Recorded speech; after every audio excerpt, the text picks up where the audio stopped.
এক মনের দখল নিতে চাই দুজন, অথবা দুজনকেই বেঁধে রাখার ইচ্ছে একজনের। যদি পরিস্থিতি হয় এমন, তাহলে তো কেউ চূড়ান্ত সফলতা হয়তো পায় না। বলিউডের আলোচিত অভিনেত্রী ও নৃত্যশিল্পী নোরা ফাতেহির জীবনে নেমে এসেছে এমন ঘটনা। কোনো না কোনো কারণে সারা বছর আলোচনায় থাকছেন এই সারা জাগানো বিনোদন তারকা।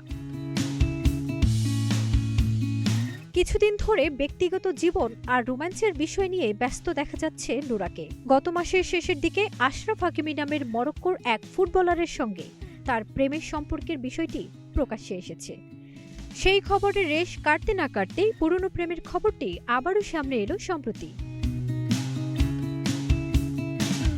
ভারতের প্রযোজনা প্রতিষ্ঠান টি সিরিজের কর্ণধার ভূষণ কুমারের সঙ্গে একসময় গভীর সম্পর্ক গড়ে উঠেছিল নোরা ফাতেহির, কিন্তু সবাই জানত সম্পর্কটি এখন অতীত।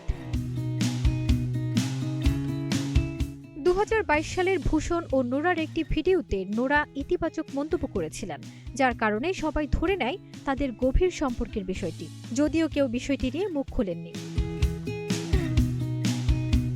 সমালোচকরা এখন বলছেন নোরা ফাতেহি তাহলে ভূষণের সঙ্গে এখনও হয়তো সম্পর্ক গোপনে ধরে রেখেছেন, আবার প্রকাশ্যে মরক্কোর ফুটবলার হাকিমির সঙ্গে প্রেম করছেন। এখন নোরার এই দ্বৈত প্রেম নিয়ে বেশ মুখরোচক আলোচনা চলছে বলিউড ইন্ডাস্ট্রিতে। নোরা যদি এখন মুখ খোলেন এইসব বিষয়ে, তবেই সঠিক খবরটি হয়তো জানা যাবে। ফারজানা নিকিতা, নাগরিক প্রতিদিন।